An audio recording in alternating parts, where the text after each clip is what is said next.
Hey everybody, it's Luca from Rackets and Runners. So some of you may have seen I posted this review earlier and I said that the Quartz is a thermoform paddle when in fact it is not a thermoform paddle. It's made from a one-piece unibody construction, so the carbon face does extend into the handle, but it's not actually thermomolded around the edges. So first of all, thank you to the two people who commented, who caught that. I'll post you guys right here. So thank you for that. And you'll also hear when I start talking about this paddle that it really doesn't feel like a thermoform paddle. I do refer back to that quite a bit. So I probably should have taken that as a hint, but I didn't. I do still want to make it clear though, it's a unibody one-piece construction, and that is nothing to scoff at. It helps make the paddle more rigid, more stable, and it is quite rare to find that around that $120 Canadian dollar price point. So I've removed most references to it being thermoformed, and you'll see with what I have to say about its playability, it kind of adds up. But yeah, just remember, unibody carbon construction, not actually a thermoform paddle. But anyways, I'll roll the rest of the video now. Now, of course, before we get into any of that, let me remind you that any of the paddles we talk about on this channel, you can check out on our website, racketsandrunners.ca. Also, please remember to like the video, subscribe to the channel, follow me in the store on Instagram, and let me know in the comment section what you want me to cover next. So let's start with the specs, and as you can tell right away, it has quite an unusual shape compared to a lot of the paddles coming out nowadays. The Quartz is 16 inches long, 7.9 inches wide, with a 15mm core, a 5-inch handle, so it's shorter and wider than hybrid or elongated paddles, but also narrower than standard paddles like the Epic, and also long handle standard paddles like the R2s, Mach 2s, and J3Ks. That 15mm core is also quite different to the usual 14 or 16mm, so it's a pretty unique design, and I'll talk about why I think that was the right way to go with this paddle a little bit later. Quickly finishing up with the specs here, it has an average weight of 7.9 ounces, a swing weight of 108, and a twist weight of 6.4, and the other really important thing here to note is that it isn't a T700 carbon top sheet, instead it's a lower grade T300 weave. Now that's more than acceptable considering the price, and I've always been curious to try something lower grade to see if it actually impacts performance. Those are also pretty low static and swing weight specs, which lend themselves better to a more introductory player who this price point will definitely attract. Now what we really want to know is whether it performs as well as paddles that are 2 or sometimes even 3 times more expensive, so let's find out.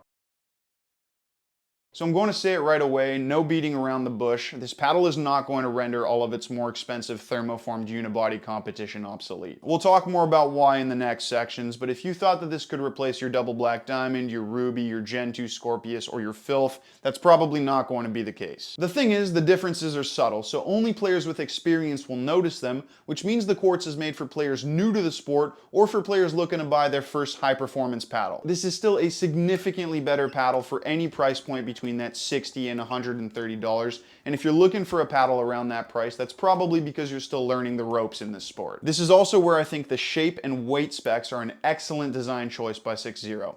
It's very user-friendly, but it's also not going to force you into one specific game style the way some other paddles can. When I first started playing, I grabbed a Gearbox GX6, and from that point on, I could never play with anything short or soft because I'd gotten so used to the feel of a stiff, elongated paddle. That hampered my development, especially in the soft game, and I do wish I had started with something more standard because there are so many layers to develop as a pickleball player. The Quartz is very standard. The shorter shape is more maneuverable, which is great for movement around the kitchen. It's also wider and more forgiving than something elongated without being too wide like the Selkirk Epic. That narrower profile lends itself well to the spin game, which is definitely something you should try and develop nowadays. And it's also a lighter paddle, which is going to be more forgiving for those of you new to the sport. So in terms of paddle shape and maneuverability, I'm going to give it a 91. I think it's the perfect blank slate paddle to develop your game, and it's also not too much of a safety blanket that's going to back you into a corner when it's time to upgrade. Now let's talk about some playability. As usual, we start with paddle feel and sweet spot, and I have to say, I was a little bit surprised with how soft it felt considering it's made from a thermoformed unibody construction. Even compared to the Fat Boy, which I called a true control paddle last week, this has a much more mushy, pillowy response on contact. Now some of you may be hearing that thinking, great, it's more of a control paddle than those OG thermoform paddles that couldn't cushion a ball to save their lives, and to a certain extent you're right. This softer feel does imply an extended dwell time, which gives you a split second longer to control the ball, but that's not the whole story here. While original thermoform paddles may have been a little bit too rigid for some players, One of the reasons they became so popular, even for players looking for control, is because of their ultra-responsive feel. The seamless molding process meant that none of the ball's energy was lost during dwell time, which yes, translated to more rigidity and power, but also a more responsive, connected feel for the ball. That connected feel is missing on the Quartz. It's soft, but not super responsive like the Luxe Control Airs, for example. Instead, I got a little bit lost in the paddle face. The sweet spot itself is a bit ambiguous. Now do keep in mind, this paddle is significantly cheaper than the paddle I just compared it to, so really it's an unfair comparison. But if you were thinking that this paddle was going to be better than all those paddles, that isn't the case. In terms of sweet spot size and stability, it's a similar story. This is another benefit to thermoform paddles. Their rigidity means that they're super stable on off-center hits, effectively expanding their sweet spots. Because the Quartz is mushier than the average thermoform paddle, it's also not quite as stable. When I wasn't making perfect contact, I did feel the paddle was fluttering a little bit, which affected the quality of my ball. Overall, the performance in terms of feel and stability made me think, okay, you know what, this makes sense. They haven't created an industry-breaking paddle for under $100 US, and that's totally fine. I'm going to give it a score of 82 for feel and 86 for stability. It's still better than most paddles that came before the thermoform train, and in a complete league of its own compared to other paddles around this price point.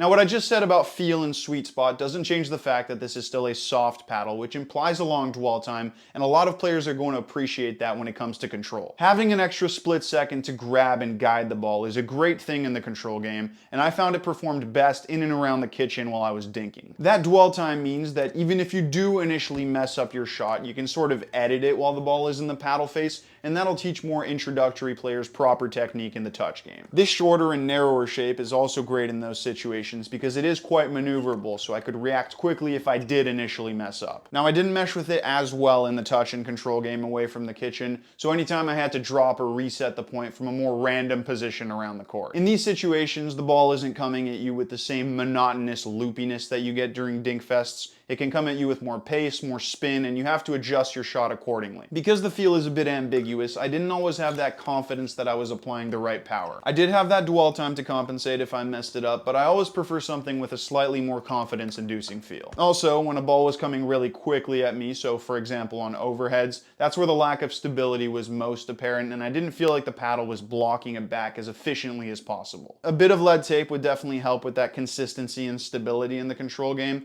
but I am hesitant to recommend it full stop because you don't want to alter that maneuverability too much. So I'm going to give it an 85 for control. Again, it's not going to be competitive with the very best control paddles, but at least it's soft, and that's very important to develop the soft game while you are learning pickleball. I did notice pretty quickly that spin wasn't as high as on something like a double black diamond or a ruby. That was the case on any type of spin shot, so I'll go over each one individually to explain exactly how it performed. I always get a really good baseline for spin with the serve. I try to hit the same serve every time I switch to a new paddle and adjust according to how much it spins the ball. On the most spin-friendly paddles, I'll feel the ball sink into the paddle face, dig into the grit, launch high but with tons of arc so that it falls easily before the baseline and pops off the ground, making the return harder for my opponent. When a paddle isn't spin-friendly, it'll usually launch too low and into the net because it doesn't have that same purchase and grit that the most spin-friendly paddles have. Sometimes though, a paddle has the launch but not enough grit to arc the ball and bring it down, and that's what I felt with the Quartz. I much prefer this to paddles with low launches because I can usually adjust to the lower spin by adding even more wrist movement, which creates enough spin in the end. I wasn't getting the same easy spin I do on the most spin-friendly paddles, but when I was really focused on spinning the ball, it was more than adequate. I think this slight lack of spin has more to do with this top sheet than the actual construction of the paddle, because it feels like most of the ingredients are there. It's quick, it's whippy, and it's soft, which gives you that extra bit of dwell time to shape the ball. It just feels like it lacks a bit of purchase, and maybe a T700 top sheet would have changed that. So eventually I dialed in my serve, and the same kind of applies to drives from the baseline, although they are a bit more difficult because you don't have the same amount of time to perfectly set them up. But now let's talk about spin in the soft game. This is when you're not swinging as fast, you're not crushing into the ball as much, so you really gotta rely on the paddle's inherent grabbiness, and that was a little lacking. I tried to get that touch spin game going, but it was always a bit too inconsistent, so I ended up only trying spin shots when I had time to properly set up my stroke. Otherwise, I would just drop the ball. So I'm going to give spin an 86. I want to make it clear that it is certainly not bad, and for $120, it's more than enough. Like seriously, trying a spin shot with a $120 paddle 2 years ago would have been hilarious. There are two ways of looking at power on the Quartz: how easily it can generate depth, and also how it performs when you try to hit an offensive power shot. In terms of depth, it's elite.